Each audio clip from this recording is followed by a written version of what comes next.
Halo semuanya, perkenalkan nama saya Mirna Naton. Kali ini saya akan mempresentasikan materi tentang target organ. Yang pertama, membran sel. Membran sel merupakan lapisan tipis dengan ukuran 5-10 meter. Membran sel juga dalam tubuh manusia dapat bersifat permeabel atau semi permeabel. Permeabel artinya membran sel dapat dilintasi oleh berbagai jenis molekul berukuran mikro maupun makro. Sementara semi permeabel merupakan sifat membran sel yang hanya dapat dilintasi oleh jenis molekul yang berukuran mikro. Sifat lain dari membran sel tubuh manusia antara lain memiliki struktur dengan permeabilitas selektif, memiliki sifat pertukaran ion tertentu, dan memiliki kekuatan mekanik agar sel dapat bertahan. Berikutnya, membran sel berfungsi sebagai dinding pembatas tempat berlangsungnya proses difusi dan filtrasi, serta fungsi transportasi atau toksikan yang ditransfer ke seluruh tubuh oleh aliran darah atau cairan limfa melalui membran sel ke organ sasaran toksikan. Berikutnya, efek toksin. Yang pertama, efek lokal dan sistematik. Efek lokal adalah efek kesehatan yang timbul hanya pada bagian yang kontak dengan toksikan. Contohnya, toksikan dapat menimbulkan efek lokal pada kulit yang bersifat korosif. Yang kedua itu efek sistematik adalah efek yang timbul pada organ sasaran yang letaknya jauh daripada tempat kontak karena toksikan terbawa oleh darah, bisa pada satu atau beberapa organ sasaran.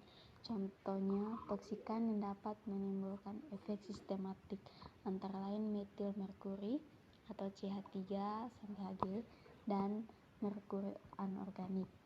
Berikut efek berpuli dan nirpuli. Efek berpuli adalah efek kesehatan yang dapat hilang sendiri atau umumnya setelah tidak ada lagi kontak antara tubuh dan toksikan atau setelah semua toksikan diekskresi keluar tubuh. Berikutnya itu efek nirpuli. Efek ini adalah efek yang tidak dapat hilang dan akan tetap berada di dalam tubuh. Berikutnya efek dan efek tertunda. Efek segera adalah gangguan kesehatan yang langsung timbul segera setelah tubuh mengalami kontak dengan toksikan. Dan efek tertunda adalah efek yang tidak langsung timbul setelah kontak dengan toksikan, melainkan memerlukan waktu sebelum akhirnya akan menimbulkan efek. Dan yang berikut itu ada efek perubahan morfologis atau perubahan fungsional. Efek morfologis ini adalah perubahan bentuk atau morfologi tubuh manusia yang akibat pajanan toksikan, misalnya kelainan kulit berupa kukus atau borok akibat terpajan asam sulfat. Efek fungsional juga adalah efek yang menyerang atau mengakibatkan perubahan pada fungsi fisiologis tubuh, misalnya efek yang mengganggu sistem biokimiawi tubuh. Berikutnya efek alergi atau efek idiosinkrasi. Efek ini adalah efek yang muncul akibat terjadinya reaksi antara antigen dengan antibodi yang ada di dalam tubuh. Sedangkan efek idiosinkrasi adalah efek yang muncul akibat terjadinya reaksi hipersensitif dari tubuh terhadap toksikan. Berikutnya organ sasaran. Organ sasaran merupakan bagian tubuh tempat terjadinya yang dituju oleh suatu toksikan untuk kemudian menimbulkan efek pada organ sasaran tersebut. Faktor penentu organ sasaran dari satu toksikan antara lain itu adalah yang pertama kepekaan organ. Setiap organ dalam tubuh memiliki kepekaan yang berbeda-beda. Sebagai contohnya neuron atau sel saraf dan otot jantung peka apabila terjadi kekurangan oksigen, misalnya akibat kelebihan gas karbon monoksida atau CO2. Kepekaan neuron dan sel saraf tersebut tergantung pada adenosin trifosfat atau ATP dalam mitokondria. Yang kedua itu ada penyerapan. Fungsi dari metabolisme dan ekskresi yang dilakukan oleh hati dan ginjal juga memicu terjadinya proses penyerapan. Contohnya itu metil dan merkuri serta toksikan lain yang bersifat lipofilik. Berikutnya itu ada ambilan selektif atau afinitas. Afinitas dari setiap organ ini berbeda-beda sasarannya. Contohnya itu ada epitel alveolus tipe 1 dan 2 dalam paru-paru yang memiliki afinitas yang tinggi terhadap toksikan jenis paraquat. Yang berikut itu ada biotransformasi atau bioaktivasi proses. Hampir semua metabolit aktif hasil dari proses biotransformasi terlaksana di hati, kecuali bromobenzen yang tersimpan di ginjal. Karena itu hati sangat rentan rusak. Hal ini diakibatkan karena berbagai metabolit aktif. Selanjutnya mekanisme kerja. Mekanisme kerja di membran sel atau di organel subseluler seperti nukleus, mitokondria, lisosom, dan retikulum endoplasma untuk melawan toksikan yang masuk ke dalam tubuh itu diklasifikasikan berdasarkan sifat kimia molekul sasaran. Klasifikasi tersebut itu yang pertama itu ada protein. Molekul protein di dalam tubuh terdiri atas protein struktural, protein enzim, dan protein karir. Protein struktural bekerja untuk toksikan seperti silika atau Si dan heksana. Kedua, ada koenzim. Koenzim bekerja dengan dua cara, yaitu sintesis dan pengikatan. Contoh mekanisme sintesis antara lain piritiamin mengikat tiamin kinase, sementara CC14 dengan radikal bebas akan merusak NADPH. Yang berikutnya ada lipid. Mekanisme kerja lipid adalah dengan peroksidasi atau asam polinukleat yang dapat berakibat nekrose untuk toksikan CC14. Mekanisme lain adalah membran sel dirusak oleh toksikan seperti halogen, merkuri, kadmium, pelarut, detergen, dan timbal. Berikutnya itu ada asam nukleat. Mekanisme kerjanya adalah dengan ikatan konvalen DNA atau RNA untuk toksikan alkilasi. Selain itu adalah dengan antimetabolit. Berikutnya anatomi dan fisiologi ginjal. Ginjal manusia berukuran 11 x 6 x 2,5 cm dengan berat 150 x 2 gram atau 0,5% dari berat badan. Unit fungsional terkecil dari ginjal itu adalah nefron yang terdapat pada bagian korteks dan berjumlah sekitar 1 juta dalam satu ginjal. Nefron ini terdiri dari vaskular. Vaskular ini terdiri atas arteriol aferen atau pembuluh darah yang menuju glomerulus dan arteriol eferen atau pembuluh darah yang meninggalkan glomerulus. Berikutnya glomerulus yang memiliki diameter dengan ukuran 200 dan yang berikut adalah tubulus yang terdiri atas tubulus proximal, ansa Handle, tubulus distal, dan ductus collecting. Banyak darah yang mengalir ke ginjal, yaitu 25% dari luaran kadiak atau cardiac output. Jumlah darah per menit yang keluar dari bilik jantung kiri melalui warta ke seluruh tubuh dengan aliran darah sekitar 1,2 liter per menit. Sementara itu aliran plasma renal atau renal plasma flow itu berjumlah kurang lebih 700 cc per menit. Kecepatan filtrasi di ginjal sebesar kurang lebih 125 cc per menit dengan reabsorpsi sehingga 99%. Hal itu menunjukkan bahwa ginjal memiliki kapasitas reserve yang besar. Ginjal itu sensitif terhadap iskemia atau konsumsi O2 ginjal sebesar 10% dalam keadaan istirahat.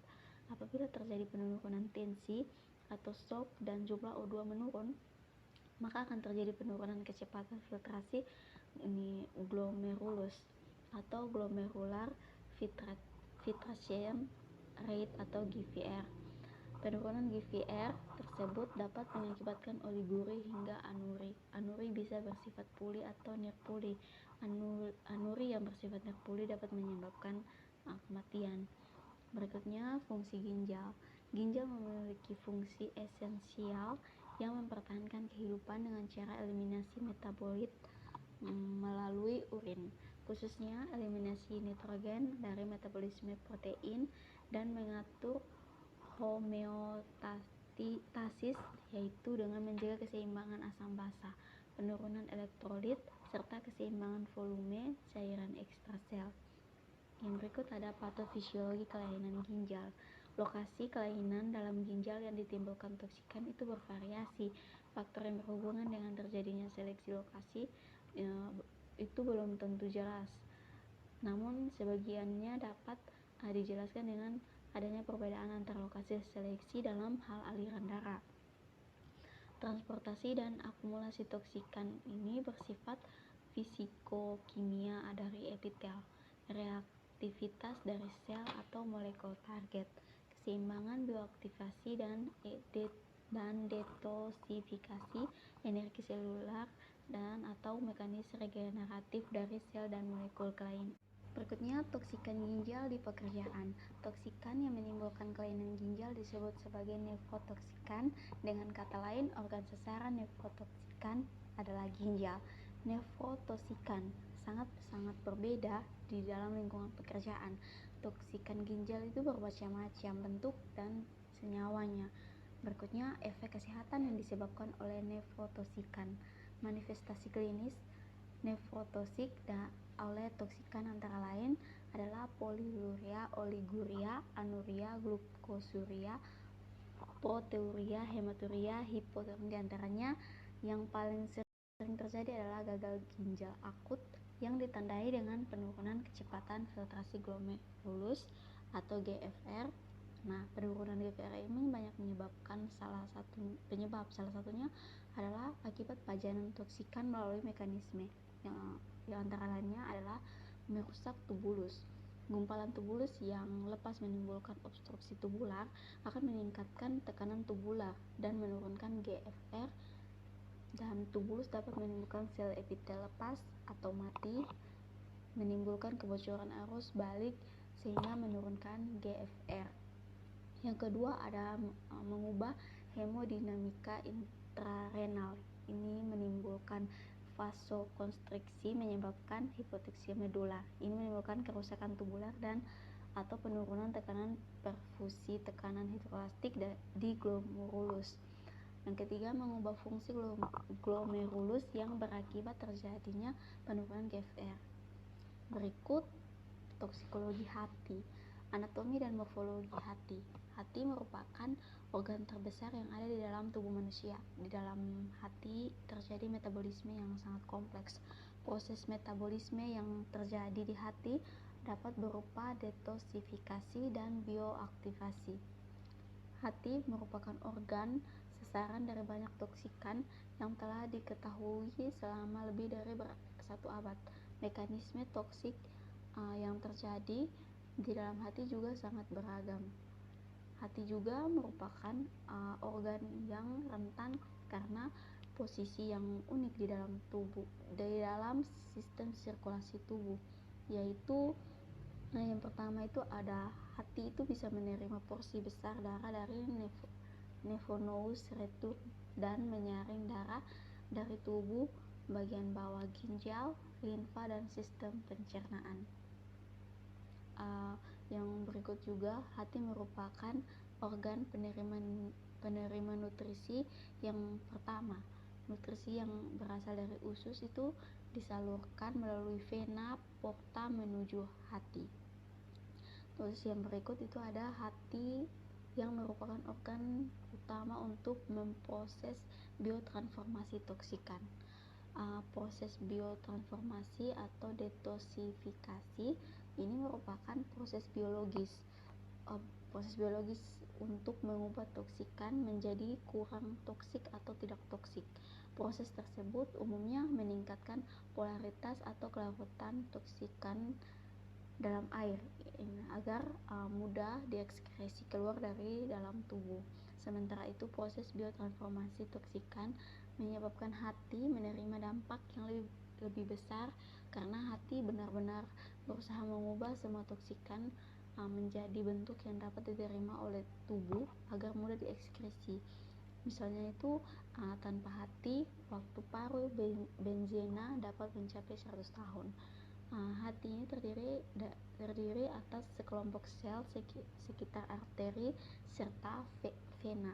Selanjutnya, toksikologi kulit. Peran kulit sebagai pemisah kulit eksternal dan internal. Kulit tubuh manusia ini berperan sebagai pemisah antara lingkungan internal atau tubuh dan lingkungan eksternal. Selain itu, kulit juga merupakan salah satu pintu masuk atau port d'entrée toksikan. Toksikan masuk melalui kulit dengan cara kontak.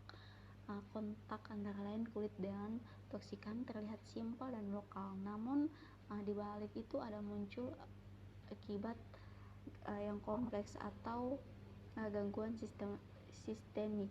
Toksikan yang berhasil kontak dengan kulit dan masuk ke dalam tubuh mengalami proses distribusi ke seluruh organ tubuh hingga muncul efek sistemik. Berikutnya, anatomi dan komposisi kulit. Kulit merupakan organ tubuh yang paling luas, itu sekitar 20.000 sampai 23.000 cm².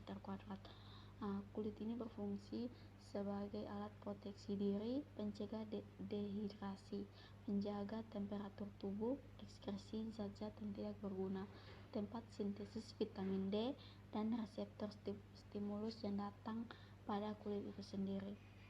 Kulit ini terdiri atas 3 lapisan, yaitu lapisan epidermis, lapisan dermis, dan lapisan subcutis. Berikutnya ada toksikologi sistem pernapasan. Anatomi sistem pernapasan.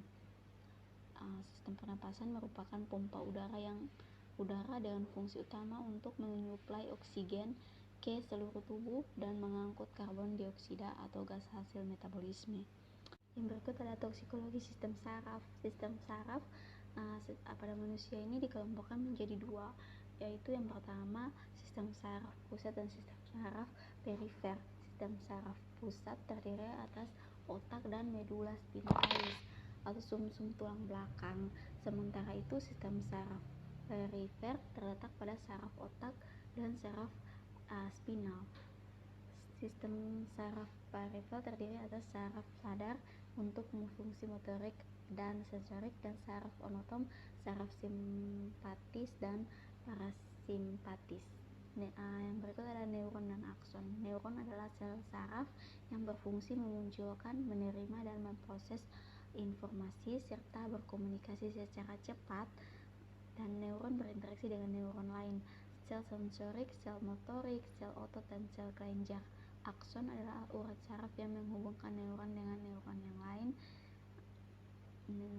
dan reseptor lainnya. Yang berikut adalah ada sel ganglia. Sel ganglia ini merupakan saraf tanpa daya hantar. Sel ganglia ini dapat bereproduksi. Sel ganglia terdapat baik pada sistem saraf pusat maupun sistem saraf perifer. Yang berikut itu ada sinapsis. Sinapsis merupakan neurotransmitter yang ada di ujung saraf. Pelepasan neurotransmitter dirangsang oleh potensial aksi. Hal-hal yang dapat merangsang pelepasan neurotransmitter antara lain asetilkolin, norepinefrin, dan 25 zat lainnya. Yang terakhir, toksikologi mata. Mata merupakan salah satu organ terpenting pada tubuh manusia. Mata memiliki fungsi umum sebagai indera penglihatan. Bola mata diselimuti oleh 3 lapis jaringan utama, yaitu sklera, koroid, dan retina.